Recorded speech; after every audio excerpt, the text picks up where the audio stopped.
Sono stata vittima di nonnismo, la denuncia di un'allieva pilota residente a Mira, gli episodi alla scuola di volo dell'Aeronautica di Latina, aperta un'inchiesta.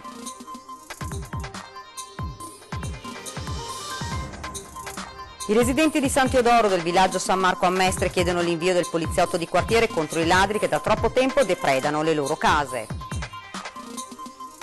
La sorveglianza dei residenti del quartiere Pertini a Mestre ha permesso ai carabinieri di arrestare 2 spacciatori di eroina e sequestrare oltre 1 etto di droga. L'area di Mestre è la più inquinata del Veneto e dal PD la richiesta al comune, i blocchi del traffico non bastano, serve un piano straordinario contro le polveri sottili. Automobilista salvata da annegamento dai passanti che vedono l'incidente e la estraggono dall'auto finita nel fosso dopo aver perso il controllo tra San Stino e Portogruaro. Il corteo funebre arriva al cimitero in ritardo e la vedova viene multata di 70 euro, la sanzione nel conto delle pompe funebri accade a Mestre. Sport basket, eccellente risultato dell'Umana Reyer che in Spagna contro Tenerife vince 70-80, risultato che porta gli Orogranata a fare un altro passo in avanti in Europa. Buonasera e ben ritrovati dalla redazione di Venezia, lo avete dunque sentito ora dai titoli, la denuncia di un'allieva pilota residente a Mira per episodi di nonnismo alla scuola di volo di Latina. Nel video la si vede tra lacrime e singhiozzi.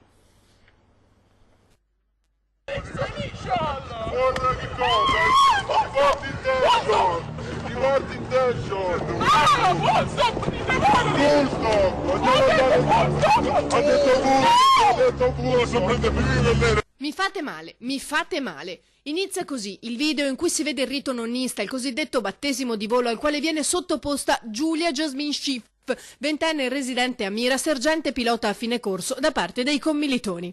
Eppure, nonostante questi riti siano considerati normali, Giulia alla fine scoppia in lacrime. Dopo essere stata usata come un ariete con la testa contro l'ala di un aereo e poi gettata in piscina, mentre chi riprende la scena dice di fare attenzione al muretto. 1, 2, 3. Brutti!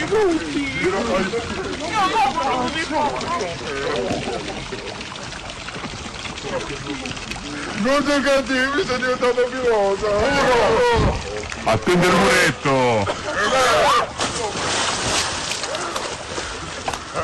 Giulia però non l'ha presa bene, arrivando a denunciare i trattamenti avvenuti alla scuola di volo di Latina, con la conseguente apertura di un'indagine della Procura Militare di Roma.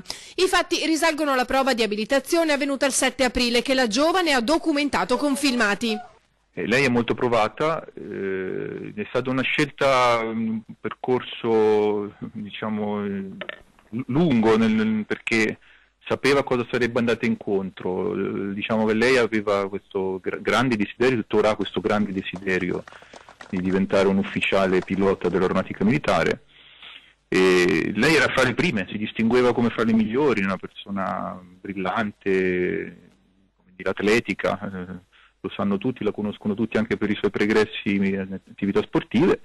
Però non condivideva alcuni aspetti, ecco, della vita di Forza Armata, tipici diciamo, di un istituto di inquadramento qual è l'Accademia, che purtroppo ancora fanno fatica ad essere sradicati da una certa mentalità.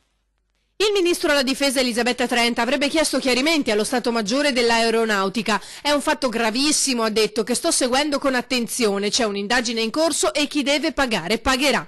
Mentre il suo legale sostiene che Giulia sia stata lasciata sola. Poi non ha potuto neppure confidarsi perché ha trovato chi magari avrebbe dovuto recepire questi sfoghi, queste lamentele, un muro di gomma. Ed è arrivata la risposta dell'aeronautica militare, c'è un'inchiesta interna in corso sulla vicenda della pilota che ha denunciato atti di nonnismo, ma no a strumentalizzazione, quanto sottolinea l'aeronautica militare in una nota nella quale spiega che la vicenda era già nota alle forze armate e che l'ha denunciata alla magistratura. L'aeronautica militare, si legge in una nota, tutela il proprio personale e non ammette comportamenti in qualunque modo correlabili al fenomeno del nonnismo, che al contrario condanna e persegue con fermezza. Quanto alla vicenda dell'ex allieva ufficiale pilota di completamento, che ha lamentato tale deprecabile fenomeno, sostiene di essere stata espulsa dalla Forza Armata a seguito di comportamenti e provvedimenti disciplinari vessatori nei suoi confronti. Si precisa, prosegue, aggiunge l'Aeronautica, che la vicenda era già nota, tanto che la Forza Armata in data 5 ottobre 2018 ha denunciato il fatto all'autorità giudiziaria competente, disponendo contestualmente l'esecuzione di un'inchiesta sommaria come previsto dalla vigente normativa di settore. Il padre della ragazza è stato anche in servizio al 51esimo stormo di Istrana, dove per tanti anni ha lavorato anche come addetto stampa e pubblica informazione. Il generale Giancarlo Iannicelli, che oggi per noi commenta la vicenda. Sentiamo le sue parole. Se una persona giustamente si sente discriminata, fa bene a ricorrere a quelli che sono, come dire, gli uffici che devono poi accertare le responsabilità, per carità.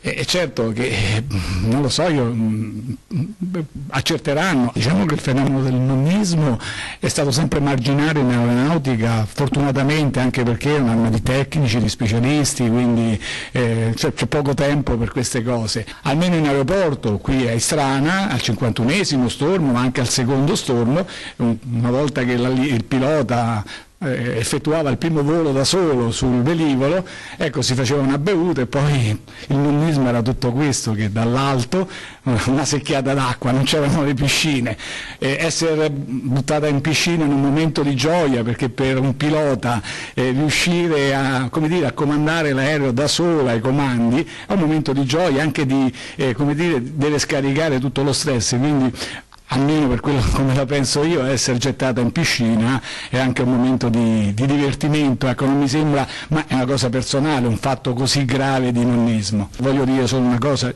c'è il comandante della base, il comandante che è una persona al 100% una persona matura, quindi che sa prendere in esame qualsiasi problema, quindi se una persona si sente non rispettata nella propria dignità, rivolgendosi al comandante sicuramente avrebbe soddisfazione. Il papà è un ottimo, un caro amico, oltretutto un pilota militare d'accademia, quindi ha fatto un lungo servizio anche al secondo stormo, al 51esimo stormo, quindi in stormi qui del Veneto, poi ha lasciato l'aeronautica e ha iniziato una carriera altrettanto brillante all'Alitalia, quindi penso sia diventato comandante, non so se è ancora in servizio, quindi voglio dire non è estranea a certi fatti che avvengono normalmente, ma che sono di gioia, di divertimento, di festeggiamento. E anche oggi siamo tornati in zona San Teodoro, al villaggio San Marco, dove da tempo l'intero quartiere è sotto assedio dei ladri. Ora la gente, stanca di vivere prigioniera in casa, chiede venga inviato il poliziotto di quartiere a presidiare la zona. Sentiamo. Qui non passa mai nessuno, perciò un poliziotto di quartiere sarebbe utile. Sì, un po' di vigilanza sicuramente in più farebbe comodo, anche perché le persone stanno più tranquille, visto che alla signora comunque sono andati alle 10 del mattino. Il desiderio che ci sia un maggiore controllo da parte delle forze dell'ordine, anche se comunque le forze dell'ordine fanno un ottimo lavoro, perché io come tabaccaio non posso dire nulla, però forse magari una visibilità in più. Sarebbe una bella cosa. Vogliono il poliziotto di quartiere, è la richiesta a gran voce della gente del villaggio San Marco, a cominciare dai residenti di San Teodoro, quadrilatero tra le vie Donatello, Verrocchio, Cellini e Ruffini, dove praticamente tutti i residenti al piano terra o con villetta hanno subito un furto in casa dai ladri. Io sono una di quelle derubate, infatti. Cosa le hanno portato via? Tutto l'oro e tutti i contanti che avevo in casa. Hanno sfondato la porta d'accesso del giardino e hanno portato via tutto in 2 ore che sono mancata di casa. E in casa? Ho rotto tutto e in casa hanno rubato quello che avevamo. Tutto quello che avevate? Oro, contanti? Sì, oro e un po' di contante, sì. Voi qui vedete passare le pattuglie delle forze dell'ordine? Qualche volta, ma proprio qualche volta, ecco, loro dicono che girano, ma forse io non le vedo. Qui la gente depredata è letteralmente sotto shock, come racconta il signor Silvio della moglie. Ad un anno di distanza dal furto si vive nella disperazione e nell'ansia i banditi possano tentare una nuova irruzione in casa. E mia moglie si vive con un po' di paura, purtroppo è così. E nel frattempo siamo tornati dall'ultimo depredato, il signor Nerino Manente. Venerdì scorso ha subito il terzo furto in casa, ma ha deciso di non denunciare. Il perché lo spiega lui stesso. Come l'avevo detto, non era più interessato perché non succede niente, perciò è inutile perdere tempo e far perdere tempo anche alla polizia, diciamo così, per queste cose qui. Se non fanno niente per i reati più grandi, diciamo, questo qui è un reato piccolino che non vale la pena di perdere tempo. Qui il tempo passa, le cose non cambiano e i ladri continuano ad agire indisturbati. Conclude infine questa residente che dopo 2 furti in abitazione ha paura a farsi vedere in volto. Quella libertà che avevo prima non ce l'ho più. Come sicurezza cosa intende? Che ha trasformato la sua casa in un fortino? Esatto, sì, sono in prigione. Se c'è un terremoto io non posso uscire se non ho 5 minuti da poter sbloccare un pochino tutto. Auto abbandonata da oltre un mese, nessuno fa niente nonostante il fatto sia più volte stato segnalato e denunciato agli agenti del locale. È la denuncia ai nostri microfoni del vicepresidente della municipalità di Mestre proprio in merito allo stato di incuria sempre del villaggio San Marco a Mestre. È l'emblema dell'incuria a 2 passi dal centro, è l'auto abbandonata al villaggio San Marco a Mestre. Macchina pure con una delle gomme bucate o forse forate, ferma da oltre un mese, non si sa a chi appartenga e occupa anche uno stallo per giunta a pagamento. Fatto più volte segnalato alla polizia locale, ma finora nessuno ha fatto niente. La denuncia direttamente dal vicepresidente della municipalità della città. Se la polizia locale, come in questo caso, intervenisse a sanzionare coloro che sostano in una zona vietata, comincerebbero a diminuire i parcheggi selvaggi, come ripetiamo, come questa macchina che è qui da 30 giorni, segnalata agli ausiliari, segnalata alle polizie locali. Noi ci troviamo con un nuovo monumento del 2000 davanti al nostro bel viale. L'auto non risulterebbe rubata, così come dalle verifiche degli agenti della locale. Vero è, tuttavia, che essendo oggetto di abbandono, in quanto tale potrebbe risultare pericolosa tanto all'ambiente quanto alle persone, perché i malintenzionati potrebbero rubarne le parti e i pezzi ancora utili, senza contare che molti rioni della zona di notte sono poco illuminati. Le luminarie siamo stati trattati un attimino come cittadini di serie C, alcuni tratti hanno delle luminarie, alcuni altri non le hanno e sostanzialmente che povere proprio nel contenuto. Pensiamo anche noi che potremmo essere oggetto di quel controllo continuo che gli altri quartieri hanno dalla nuova situazione proposta pochi giorni fa dal sindaco. La sorveglianza dei residenti del quartiere Pertini ha permesso ai carabinieri di arrestare 2 spacciatori di eroina e sequestrare oltre 1 etto di droga.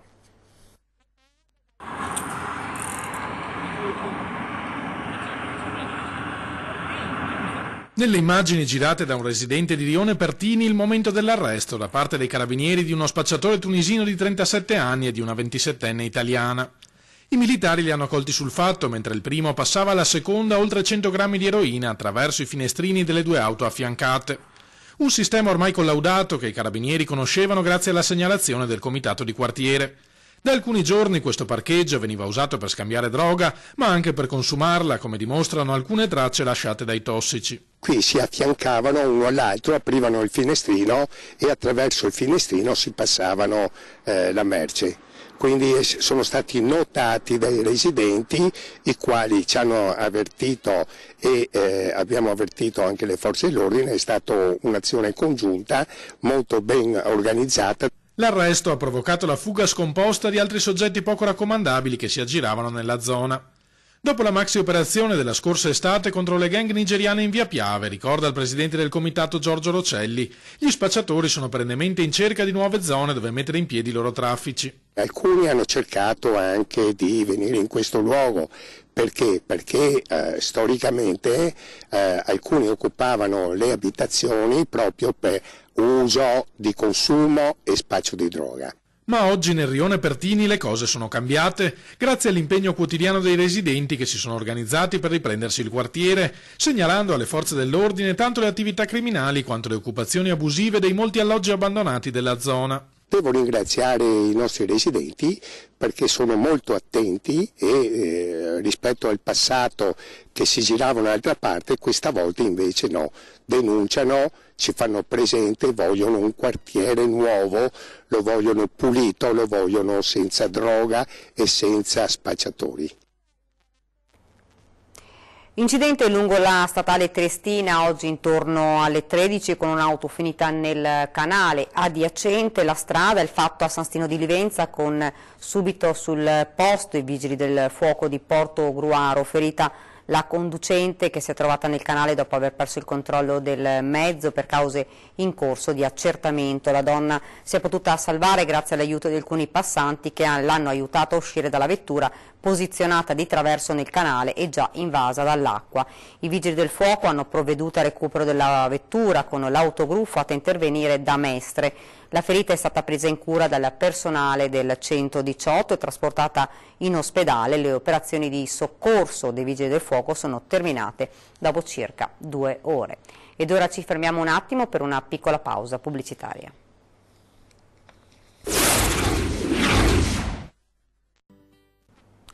Siamo tornati nuovamente in studio con l'edizione veneziana dei nostri telegiornali. L'area di Mestre resta la più inquinata del Veneto e dal PD arriva l'appello all'amministrazione comunale. I blocchi del traffico non bastano, serve un piano straordinario contro le polveri sottili. Sentiamo.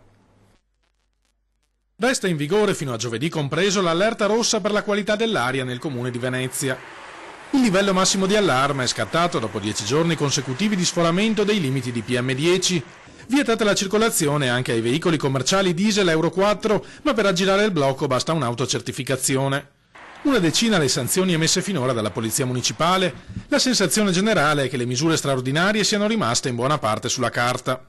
Controlli o no, sostiene il PD veneziano, questi blocchi non hanno un grande impatto su una situazione di vera emergenza come quella di Mestre, la cui aria, secondo i dati ARPAV, è la peggiore di tutto il Veneto. Nel caso del Comune di Venezia non c'è stata la volontà di prendere in mano questa situazione. Non è il primo anno che succede. Nel 2017 ci sono stati 60 sforamenti, nel 2018 60 sforamenti, quindi la situazione è cronica, continua in modo costante. O si prende in mano oppure la situazione non può risolversi da sola. Serve un piano straordinario contro l'inquinamento, invocano i democratici, va ripristinata la consulta per l'ambiente, vanno messe in campo da subito alcune misure, a partire dalla pulizia delle strade. Perché abbassa la presenza di PM10 nel polvere almeno per un periodo di 2 o 3 giorni. Se questa pulizia viene fatta costantemente, l'abbastimento è costante. Va poi potenziato il trasporto pubblico, sostiene il consigliere comunale Emanuele Rosteghin, in particolare nelle fasce dalle 7 alle 9 di mattina e dalle 5 alle 7 del pomeriggio. La gente deve essere sollecitata a utilizzare il mezzo pubblico, ma è evidente che se trova i mezzi pubblici stracolmi la mattina per andare a lavorare,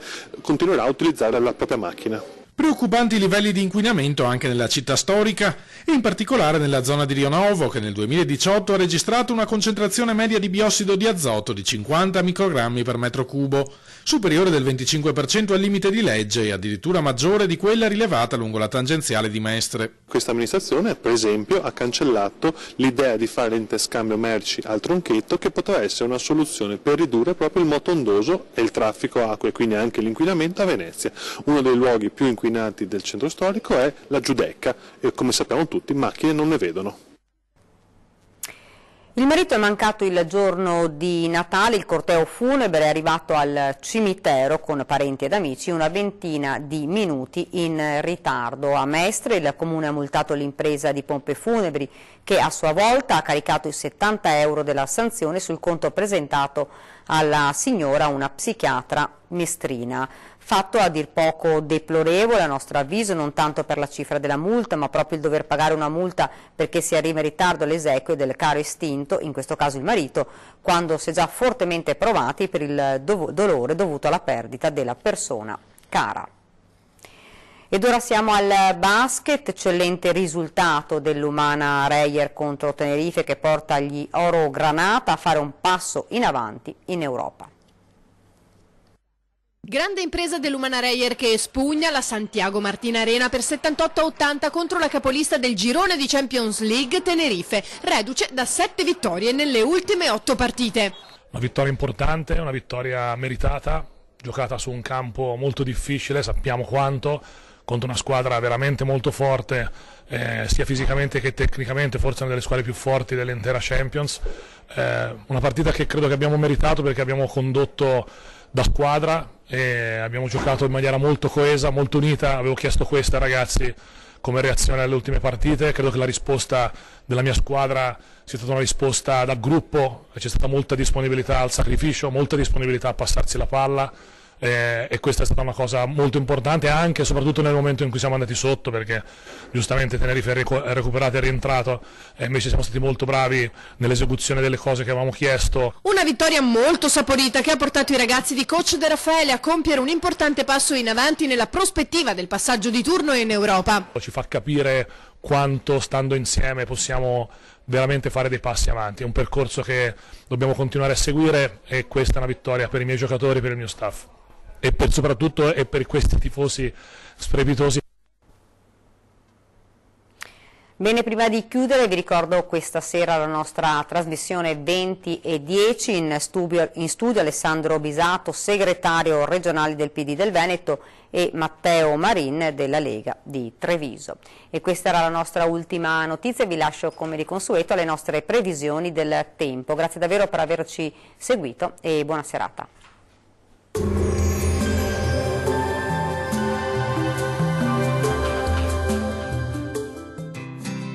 L'Unic Star, le uniche pagliette antibatteriche in commercio, prodotte anche per i marchi più importanti, sia nazionali che internazionali. Ben ritrovati al meteo, cambia il tempo sulle nostre regioni, vediamo il dettaglio. Sul Veneto, la lunga parentesi all'insegna del bel tempo subirà una battuta d'arresto, peggiora infatti il tempo sulla nostra regione, con cielo più nuvoloso e con piogge via via più diffuse nel corso della giornata, localmente anche forti. Temperature minime comprese tra 1 e 6 gradi, massime tra 4 e 8 gradi. Vediamo ora che tempo farà sul Friuli Venezia Giulia. Poche novità, la situazione cambia anche sulla nostra regione. Il cielo si presenterà molto nuvoloso e spesso coperto con precipitazioni sparse ma frequenti. Pericolo per locali nubifragi durante le ore notturne. Temperature minime tra 3 e 7 gradi, massime oscillanti tra 6 e 10 gradi. Vediamo infine la situazione meteorologica del Trentino Alto Adige. Anche in questo caso il tempo peggiora rispetto ai giorni scorsi. Il cielo sarà coperto con precipitazioni piuttosto diffuse sul territorio regionale e anche con locali nevicate a quote basse. Temperature minime comprese tra 0 e 6 gradi, massime tra 8 e 9 gradi. Dal meteo di Antenna 3 è tutto, arrivederci.